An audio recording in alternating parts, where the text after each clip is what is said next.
Nah, di sini saya ingin menyampaikan sebuah pemahaman dalam hal ini, dua cara untuk mendatangkan orang di tempat ini.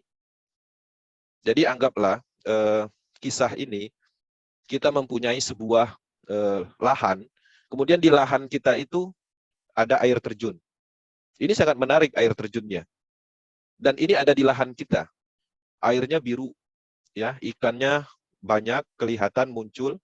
Kemudian di samping-sampingnya ini itu banyak pepohonan yang besar, dan hebatnya lagi di sini pun itu mempunyai kadar air yang dua sisi. Pertama ada satu yang dingin dan satu ada yang panas.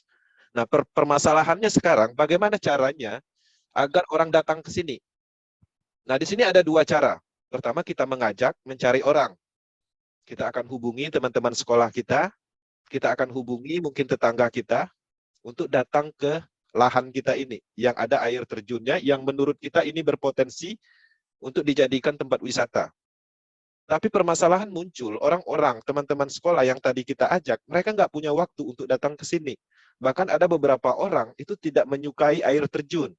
Ada beberapa kasus orang tersebut, kawan-kawan kita, tetangga kita, dia malah takut ya masuk dalam hutan. Sehingga dengan implementasi mengajak, mencari orang, ini nggak bisa masuk, nggak bisa menjadi berkembang lebih cepat. Bagaimana caranya? Pastinya kita harus melakukan yang namanya pemasaran. Oke, kita foto area-area bagusnya, kemudian kita juga bisa membuat video, kemudian juga bisa kita review, kemudian kita masukkan ke dalam saluran pemasaran di media sosial, YouTube, secara terus-menerus. Dan pada akhirnya, tempat ini itu dikenali orang, ya. Bukan hanya orang di sekitaran wilayah itu, tapi bahkan orang-orang dari luar negeri datang dengan sendirinya.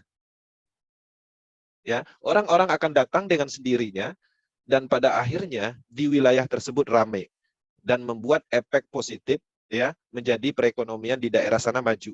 Masuk pemerintah ya, memberi bantuan untuk membangun kawasan ini. Ya, mereka akan membuat hotel per hotel dan akhirnya tempat ini menjadi sebuah tempat wisata yang internasional.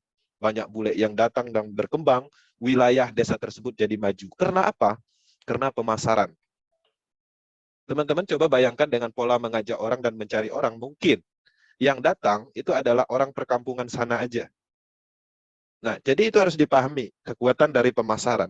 Jadi kita bisa membuat suatu orang, sesuatu tempat bisa didatangi orang ketika kita memiliki sesuatu, memiliki lahan, potensial, sesuatu yang potensial yang bisa dijadikan sebuah pendapatan atau sebuah potensi untuk perubahan. Nah, jadi itu perbedaannya. Nah, di sini juga kita bisa melihat, kita berada di bisnis project Metaforce. Dua cara mudah mendatangkan orang ke bisnis ini. Pertama, mengajak dan mencari orang. Ini memang mudah, karena kita sudah punya nomor handphone, kawan sekolah kita, gampang dijangkau, dan bisa ditemukan. Tapi tidak semua orang yang kita ajak, kita hubungi, itu akan datang dan bergabung di bisnis ini. Bagaimana kalau penerapannya adalah pemasaran? Orang-orang yang bergabung, itu akan datang dengan sendirinya, menghubungi, bertanya, dan pada akhirnya bergabung.